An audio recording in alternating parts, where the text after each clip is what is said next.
اٹھتے ہیں اور بڑے منصب پر پہنچتے ہیں تو ان کے ہاں ایک دیوتا کا تصور اپنے بارے میں جو ذہن نشین ہوتا ہے کہ جی کامیابی ہمارے مقدر میں لکھی گئی ہے، ہم جو بھی کریں گے وہ کر کے دکھائیں گے۔ یہ ایڈونچر بھارت نے کیوں کیا؟ کیا اس کی کوشش لائن آف ایکچوئل کنٹرول کو بدلنے کی تھی؟ بھارت کیا اس علاقے پر بھی قبضہ کرنا چاہتا ہے جہاں پر چائنا کا اس وقت قبضہ ہے؟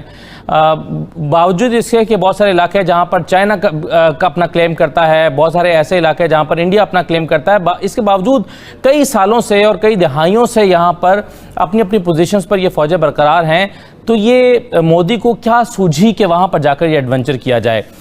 ایسی صورتحال میں بھارت کو کیا حاصل ہوا؟ اور پھر یہ کہ بھارت اور چائنا کے درمیان جو کشیدگی ہے اس سے پاکستان کی اسٹریٹجک پوزیشن کیا ہے؟ پاکستان اس سارے معاملے کو کس طرح سے اپنے لیے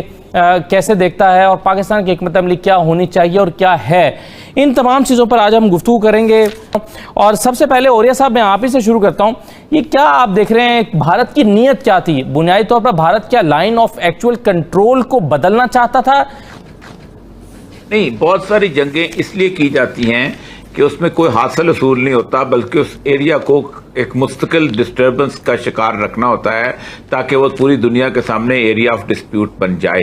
آپ اندازہ کریں کہ یہ بہت خاموش اور بہت ہی جیسے کہتے ہیں سرد اور بے آباد علاقہ ہے کہ جہاں 1842 میں رنجیت سنگھ کی فوجیں جب گئی تھیں کیونکہ وہ سمجھتی تھیں کہ لداخ جو ہے یہ بھی کشمیر کا حصہ ہے اور گلاب سنگھ ڈوگرا کی حکومت جو ہے وہ اس کے ساتھ موجود ہے۔ اس کے بعد سے خاموشی ہو گئی تھی، کوئی وہاں نہ آیا نہ گیا، لیکن جس وقت انگریزوں نے سکھوں کو ہرایا تو ہرانے کے بعد انہوں نے سمجھا ہم اس کے وارث ہیں تو وہ چلے گئے۔ وہ جب مشہور جو ڈاکٹر جانسن کی لائن ہے وہ بنا دی۔ لیکن چین میں اس وقت اس علاقے کے اندر ایک بغاوت چلی ہوئی تھی، وہ جو مسلمانوں کے نام پہ چلی ہوئی تھی، تو وہ چین سے علیحدہ تھا تو چین خاموش رہا۔ تو پھر نہرو کی اس کی لڑائی شروع ہوئی، 62 میں دوبارہ لڑائی ہوئی۔ اصل مسئلہ یہ ہے کہ اس کا کوئی اہمیت نہیں کسی کے لیے، لیکن اب اہمیت اس لیے ہے کہ اس کے 8 سے 9 کلومیٹر کے فاصلے کے اوپر شاہراہ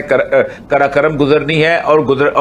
گزرے گی، اور اس کے ساتھ چین کا 1 بیلٹ 1 روڈ والا منصوبہ ہے۔ اور سب سے بڑا مسئلہ یہ ہے کہ کنٹینمنٹ آف چائنا کی میجر پالیسی میں ایک یہ ہے کہ یہ علاقہ ڈسٹرب ہو جائے،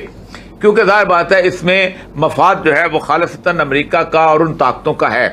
اسی لیے انہوں نے دیکھیں آج سے سپٹمبر میں جو پینٹاگون جو اسٹریٹجی آئی ہے فار ایسٹ کی، اس کے اندر انہوں نے کوئی 18 کے 19 ملک رکھے تھے اور اس میں کہا تھا کہ ہماری 3,70,000 افواج جو ہیں وہ بحر ہند میں موجود ہیں اور ہمارے تقریباً 17 کے قریب ڈفرینٹ قسم کے چھوٹے اڈے وہاں پر موجود ہیں، اور ہم بلاکا والی جگہ پہ تو ہم کنٹینمنٹ کر چکے ہوئے ہیں، اور انڈیا ہم چاہتے ہیں کہ مزید فوجیں وہاں پر رکھیں تاکہ ہم مکمل طور پہ کریں، کیونکہ ایک دفعہ یہ 1 بیلٹ 1 روڈ چلنا شروع ہو گئی تو پھر اس کو نہیں کوئی روک سکے گا۔ سویز چلنا شروع ہو گئی، اب کوئی نہیں روک سکا۔ ایک دفعہ اس پہ ٹریفک چل پڑی تو مسئلہ ہو جائے گا۔ تو اصل مسئلہ یہ ہے کہ اس پورے علاقے کو ڈسٹرب رکھا جائے۔ اسی طرح کشمیر کا ایشو بھی بلٹ اپ ہوگا، پاکستان بھارت کی جنگ بھی ایکسپیکٹڈ ہے، کیونکہ ظاہر بات ہے جب تک یہ پورے کا پورا ریجن ڈسٹرب نہیں ہوگا چائنا جو ہے وہ اسموتھلی اس کو نہیں ایکسپٹ کر رہے گا۔ بنیادی طور پہ یہ ہے یہ سارے باتیں اس وقت میٹیریلائز ہوتی ہیں اگر جہاں ایک پیسفل قسم کی روڈ کی موومنٹ ہوتی ہے، ورنہ یہ چین جو ہے وہ علیحدہ ہے، ایک سر ہے، پوری دنیا ایک دھڑ ہے۔ یہ نیک جو ہے یہ گوادر سے لے کے گلگت تک جو ہے وہ ایک روڈ ہے۔ اس نیک کو ڈسٹرب رکھا جائے، اس نیک کو خراب رکھا جائے، اس نیک کو کاٹا جائے تو چین واپس جو ہے اپنے اس میں آ جائے گا۔ یہ بنیادی مقصد ہے۔ رائٹ جی، جنرل صاحب آپ کی کیا رائے ہے؟ بھارت یہ محض ایسا نہیں لگتا کہ یہ صرف لائن آف ایکچوئل کنٹرول کو یا اس بے آباد سے علاقے کو اس میں اپنی سرحد کو تبدیل کر کے کچھ تھوڑا سا علاقہ اور مزید اس پر قابض ہو جانا اس کا مقصد نہیں ہو سکتا، بلکہ یہ اس کے لارجر جو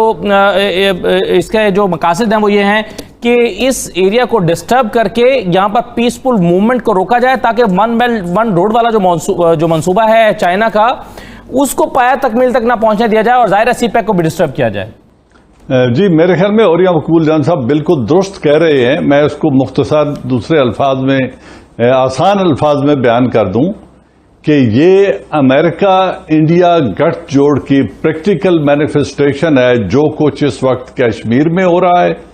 اور جو کچھ کشمیر کی وجہ سے لداخ میں ہو رہا ہے۔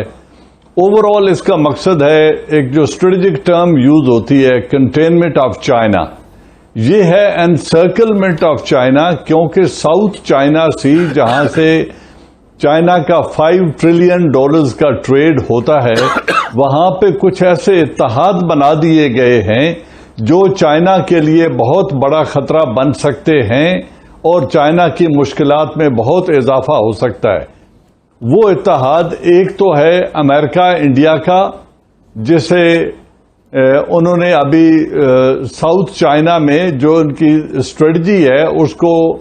انڈو پیسفک اسٹریٹجی یا انڈو پیسفک کمانڈ کا نام دے کر ہندوستان کو آن بورڈ کیا ہے وہاں پہ فزیکل پارٹنرشپ کے لیے، ملٹری پارٹنرشپ کے لیے۔ دوسرا وہاں پہ اتحاد بنا ہے 4 ملک کی اتحاد، امریکہ، انڈیا، آسٹریلیا اور جاپان کا،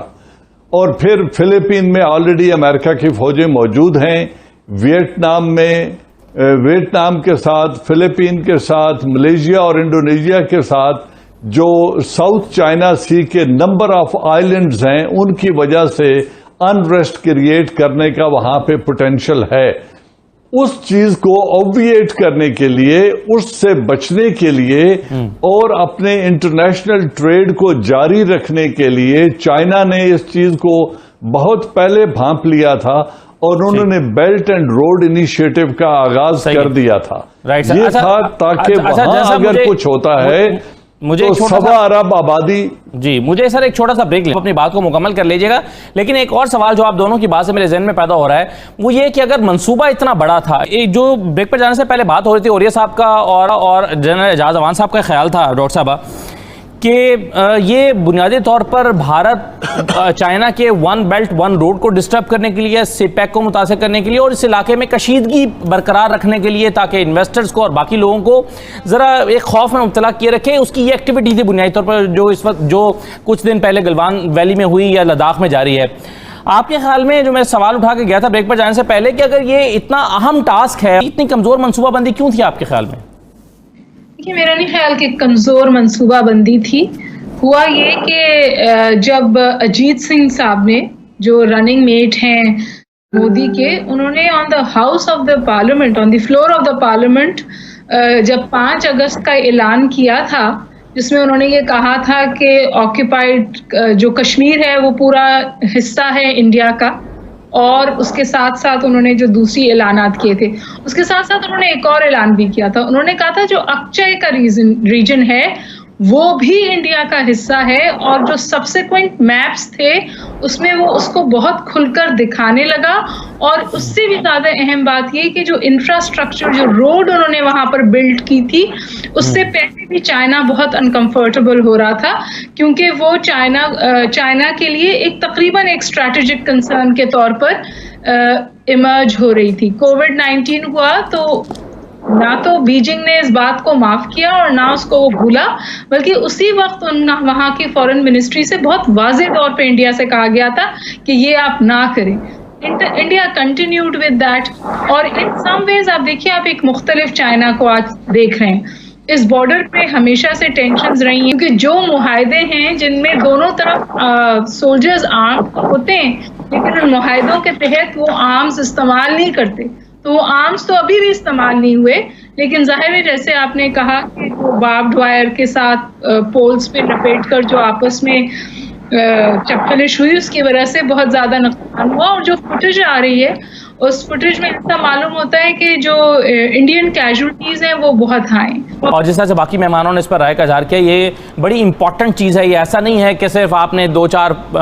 جو ہے وہ میٹر آگے زیادہ جگہ لینے کے لیے یہ ایڈونچر کیا ہو، اس کے اہداف ہیں۔ پاکستان آپ کے خیال میں اس سارے معاملے کو کس طرح سے دیکھ رہا ہوگا؟ پاکستان سے پہلے دیکھیں جی، پہلے ہمیں مودی کا جو ذہن ہے، مودی کا جو مزاج ہے، مودی کی جو افتاد طبع ہے اور مودی کا ماضی ہے، اس کو ذہن میں رکھ کے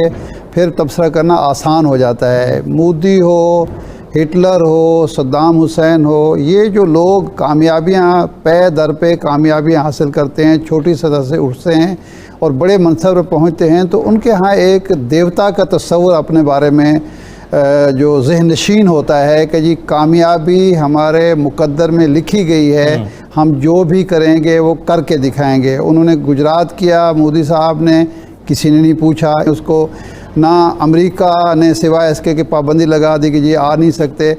ایک بچر آف گجرات جو تھا وہ